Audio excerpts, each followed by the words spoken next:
तोहफ़तुन निकाह सफ़ा नंबर 37 पर लिखा है, औरत फितरी तौर पर बाहया और ख्वाहिश नफसानी के पूरा करने के मामले में थोड़े पर कनात करने वाली होती है, और एक दफ़ा जमा और तस्कीन करना महीने भर के लिए काफ़ी हो सकता है।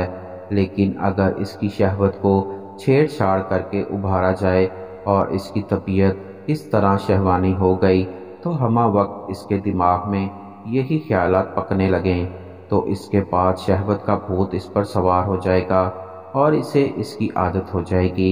नतीजा ये होगा कि कुछ मुद्दत के बाद आप आजिज़ होंगे और वो आपको इस अमल के लिए आमादा करेगी।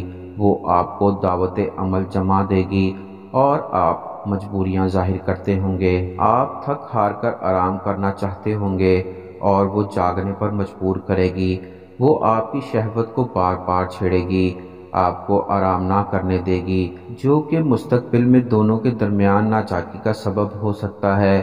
नाज़रीन मोहतरम, हमें इस बात की थोड़ी सी तफसील जानने की ज़रूरत है कि अपनी शरीके हयात यानी औरत से हम बिस्तरी करते वक्त ये ख्याल रखा जाए कि इसकी शहवत को बार बार ना छेड़ा जाए।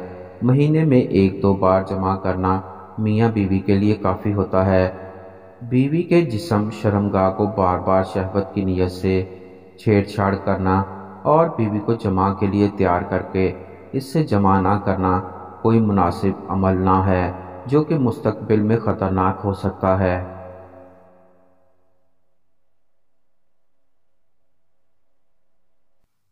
मोअज़्ज़ज़ दोस्तों, अस्सलाम वालेकुम। अगर आप इस चैनल पर नए हैं तो आसिम वॉइस को सब्सक्राइब करें, साथ में लगे बेल आइकन को प्रेस करें ताकि आपको हमारी हर नई वीडियो का नोटिफिकेशन बर वक्त मौसूल हो सके।